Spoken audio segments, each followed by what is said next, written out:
Families are advised to stay within their houses except for essential shopping and movement to and from the beach.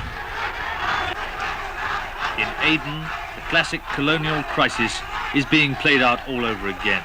The good old-fashioned days of bugles and riot banners have gone. You can't do it here. The streets are too narrow, and that sort of formation invites the grenade right in the middle of it. It's better to be on the rooftops, some observation post positions where you can see what the crowd is doing. What worries you most about the situation? The bombs, I think, the planting of them especially. In some ways, they're almost preventing us from going by not quietly settling down saying, yes, we accept everything the British are leaving to us. Bless the British, they're wonderful chaps. Do you foresee more violence then in the days to come? Of course, it will continue. They have ruled us 130 years, and up to now, we haven't got any self-government to rule this country.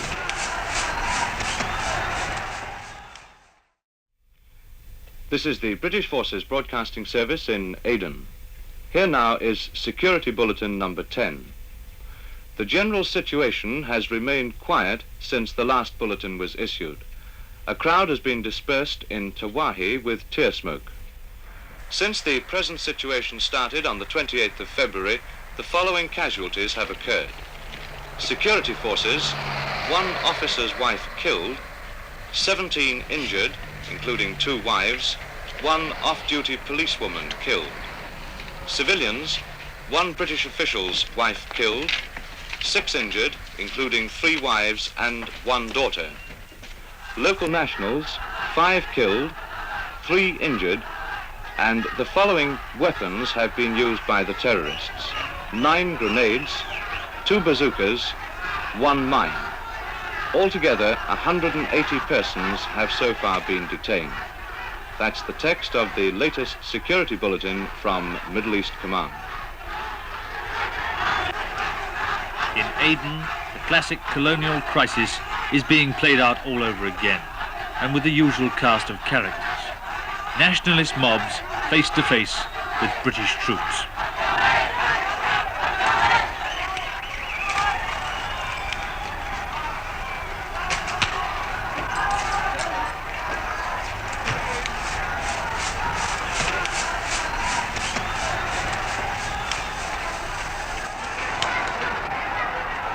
"138 years of British rule in Aden is ending amid terrorist attacks and tear gas shells.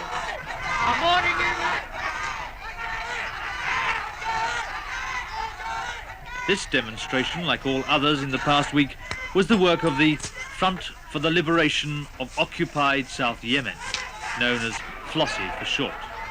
Its leader, Abdul Makawi, a former Aden chief minister, directs the front from headquarters in the Yemen. But the violence in Aden is directed not only at British troops and their families. The nationalists also fight among themselves.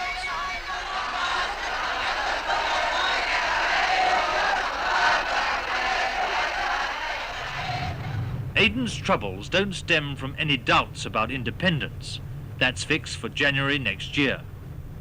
The nationalists have turned to violence because they accuse Britain of rigging the South Arabian Federation against them. The Federation, formed in 1959, is an uneasy alliance of modern commercial Aden and 15 tiny states ruled over by feudal sheikhs. The Aden nationalists want to get rid of the sheikhs after independence, but claim that Britain is planning to keep the sheikhs in power in the federal government. So there seems little chance that the Federation will produce a stable government after independence. In such a situation, Egypt, with 50,000 troops in nearby Yemen, might well be tempted by Aden's base, port and giant oil refinery.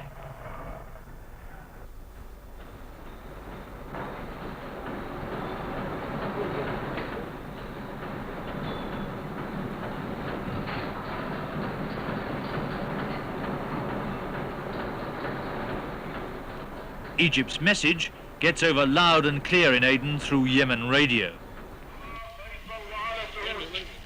A third of Aden's population is Yemeni and powerful in Aden's Trades Union Congress, which backs FLOSY. FLOSY even gives orders for strikes and demonstrations over Yemen radio. In Crater City, the old part of Aden and the most violent, The message to British troops is clear.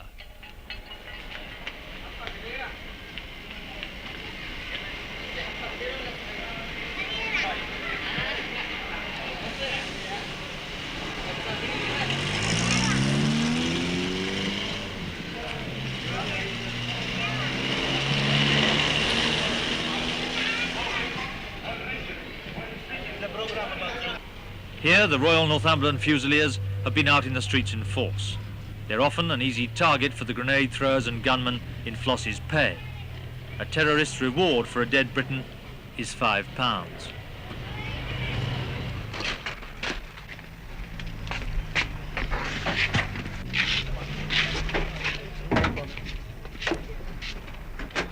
The troops' internal security job isn't easy. Even the arrests and questioning rarely give results because of the widespread intimidation of the locals and their fear of terrorist reprisals if they do give information.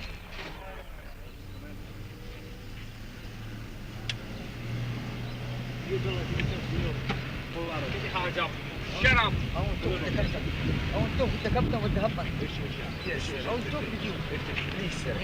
Please about my car. أو reading in the كان تكلم بالإنجليزي معه يا أخي تكلم بالإنجليزي معه استوى أنا بكلمه استوى عليه شو أقول لك صراحة كنت أمشي بالبابور حقي واحد صاحب البابور بعدين في رصدة مبندة أجيت نزلت بالبابور. Last week, the Northumberland Fusiliers had to break up a gun battle between FLOSY supporters and a rival party, the South Arabian League. They then had to take over the League's headquarters to protect the locals from each other. Major Paddy Baxter, acting CO of the Fusiliers, described the security problems facing his men. I think one of the major problems one finds from one's experience in the years gone by, that here in an urban area you've got armed terrorists. Previously you only had enormous rioting crowds.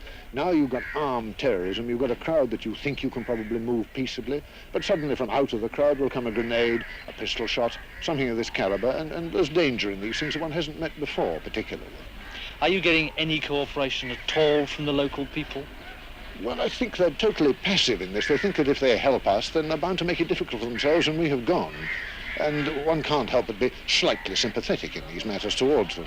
It's very difficult for them to live a natural life when they're being intimidated a lot, and I think in some ways they're frightened of the heel of the jackboot. It doesn't exist, but they're sold these stories by what I call the forces of evil. How does this pattern of intimidation work? Well, to a certain extent by telephone. A man will open his shop in the morning on a normal working day and he'll get a telephone call saying, shut your shop, my dear chap, if you know what's good for you. Or somebody will be turning taxis around where we can't see him saying, don't go to work today. Somebody else will stop a bus and say to the bus driver, if you know what's good for you, just park your bus back in the garage and go quietly home. Those sort of things. This is not the sort of thing that you can stop. You can see and stop. You can't see it, unfortunately. They know who they are, but they won't tell us for the very obvious reason that if they do, and the forces of evil find out, you're back to Chicago in 1920. The main target, I take, is British troops, or the target. Well, yes, I think so. They haven't gone too much, although in saying this, of course, there was a target the other day in a block of flats in Marla, but they haven't gone too much yet for what I call the truly soft-skinned target. They'll go for the pure civilian population. They'll go for the troops. It's good for their morale. They are the forces of FLOSY, the forces of NLF, soldiers of liberation, fighting against the soldiers of the British Army. If they can give us the bums rush.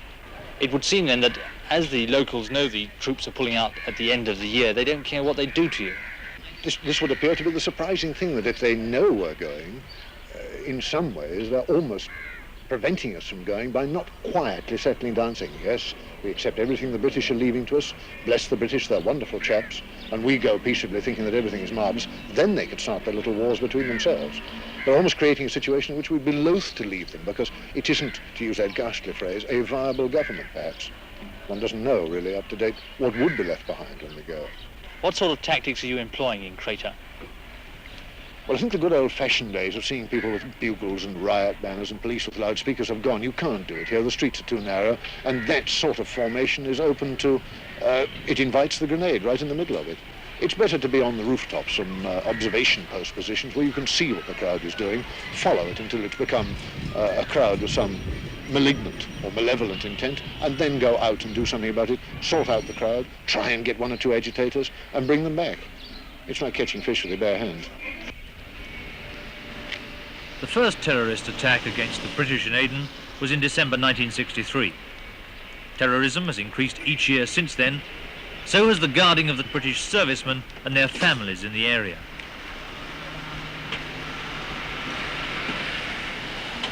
The armed escort for the school bus is a familiar sight, but even more precautions are taken now. Because of rumours that FLOSY would attack a school bus soon, the military police now make a thorough search of each vehicle every day.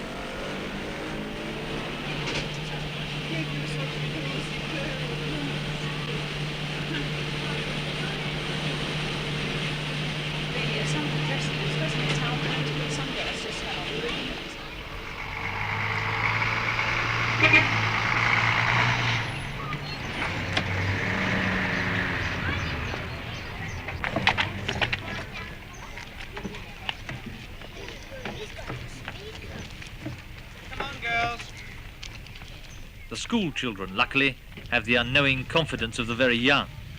But even they have their simple security lesson.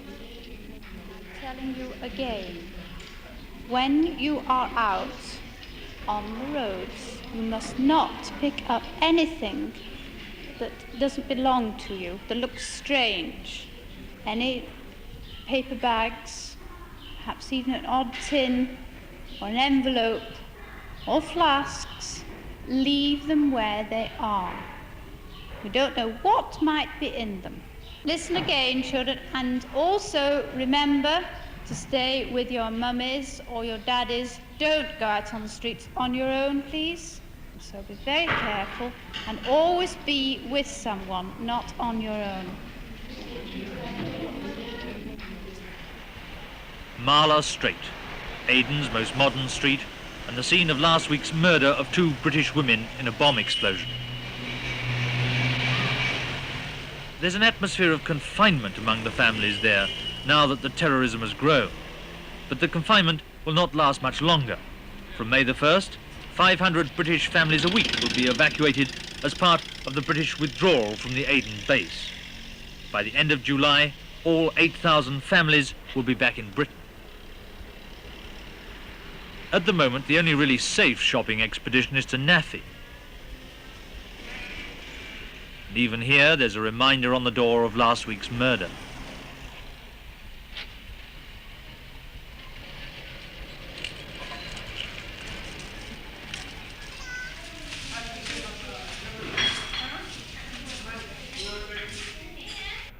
The Nafi manager, Mr. Scott Reed, described some of the recent violence in Marla. Well, the other day we had a case of a sniper on the rooftops taking pop shots at something. I don't know what he was taking them at us, but we were confined in for about 15 minutes until they came and cleared him away. And sent their patrols down the helicopter, clearing him off the roofs. But other than that, it's pretty quiet here, even though on the front street they get quite a few. But at the back here, we're safe, I should say. Yeah. I hope. When are you due to go home? Well, my wife's due to go in June, and I'm due to go in October. You'll be glad to get out of it? I shall be, yes. Had enough of it now. I'd like somewhere else for a change. What do you find the most restricting thing about life here? Well, having to stay in and having to have the children play indoors all the time and not being able to go out quite as we'd like to, sort of watching when you're walking around and that sort of thing. But Always looking over your shoulder. yeah, always looking. Sorry? Always looking over Always, your shoulder. always looking over your shoulder, in fact. This is the thing, this is tension. What do you find? Otherwise... What do you find most restricting? What about social again, life, for example? social life is not too bad. I wouldn't grumble about that. We managed to get to and fro, pictures, and dances, anything like that. No, I think what's happening is the children. That's the biggest gripe I have. They're so restricted. I'd never been overseas before, and when I came out here, I was expecting, right high social life. I suppose I was rather disappointed that way because I've never led a high social life. But I thought, I'll be able to enjoy myself a bit more out here. But we don't. If we go to the pictures once a week or bingo once a week, that's it. Well, we can't go out of an evenings. We must stay in all the time, and there's no pleasure for the children at all. They can't go out to play, so it just makes life miserable. You get fed up, nothing to do. Have to stay in all the time, just look out of your window. It's not very exciting at all. What worries you most about the situation? The bombs, I think, the planting of them especially, Yes. and the grenades, of course, but we keep the children in as best we can. How long have you been here? Since last June. How's it changed over that time? Things seem to be getting worse. What sort of restrictions have now been placed on you? Well, there's very few places we can go now, apart from the beach and things like that. It's generally agreed that only the beach and the sunshine make life tolerable for families in Aden at the moment.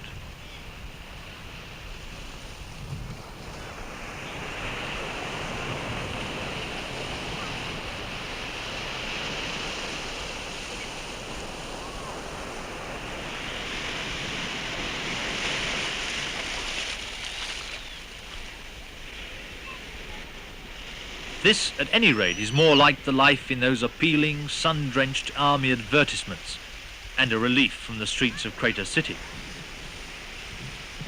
The only thing they throw at soldiers here is a beach ball.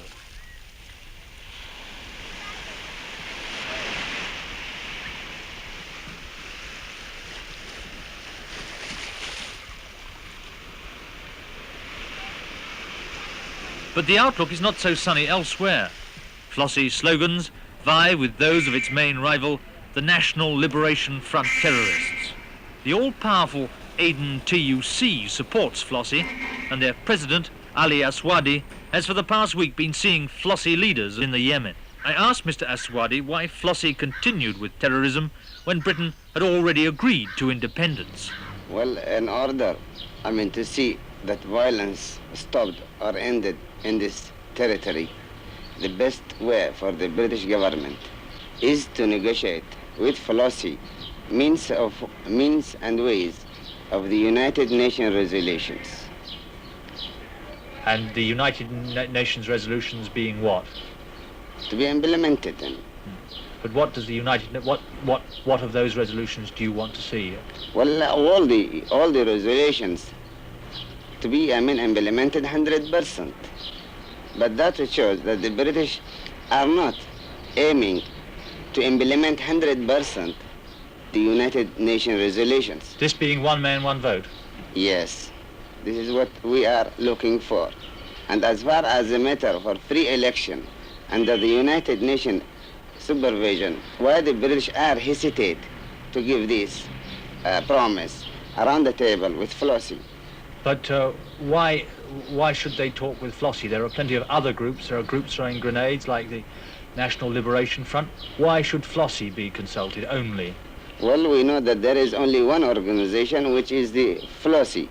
But how can the British lift the state of emergency here and let talks go ahead with FLOSY when FLOSY are killing soldiers on the streets and even killing other Arabs? What it will harm the British if they meet around the table the FLOSY representative and to discuss this point if they have a goodwill towards the people of the South. But wouldn't it be sensible to stop terrorism, and then the British might then at least have some grounds for dealing I told with you that any there is no advance? confidence towards the British.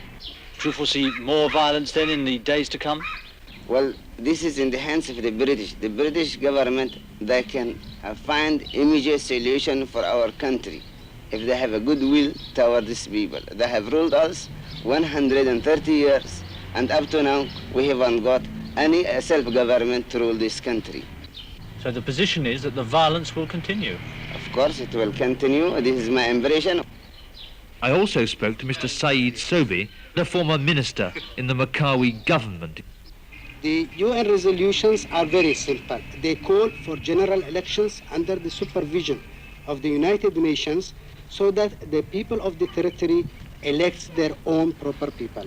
It calls also for the arrangements, the mechanics, whereby these elections should be held in a free atmosphere. The state of emergency should be lifted, detainees should be also released from their prison, or repressive laws in the country should be repealed. But how are these things going to be lifted when there's terrorism? How can the British lift them when people are being shot down, soldiers and Arabs shot down in the streets? Well, I'll just repeat the same sentence I have started. It can take 24 hours. A dialogue negotiations must start with the proper people who are FLOSY. Do you think then that if the British don't deal with FLOSY, there'll be more violence in Aden? I will say this. I am not a member of FLOSY or speak on behalf of FLOSY. They have their own executive councils. They have their own people and their own policy to decide. The latest British victim of the terrorists lies at Silent Valley on the outskirts of Aden.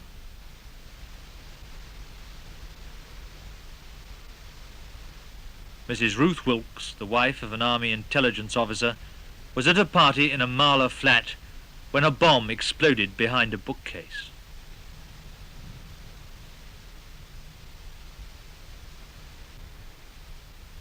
There may well be more British graves at Silent Valley before Britain hands over power in Aden at the end of the year. And with terrorists fighting terrorists, terrorists attacking British soldiers, and British families' lives threatened, there is little prospect of good news from Aden. And here's the latest security bulletin. Demonstrations have taken place in Sheikh Othman, Marla and Tawahi, with some small fires being started behind the Marla Relief Road. One grenade was thrown in the C-class area of Marla at a patrol. No damage or casualties were caused. Families are advised to stay within their houses or cantonment areas except for essential shopping and movement to and from the beach. Remain alert and keep listening for future broadcasts.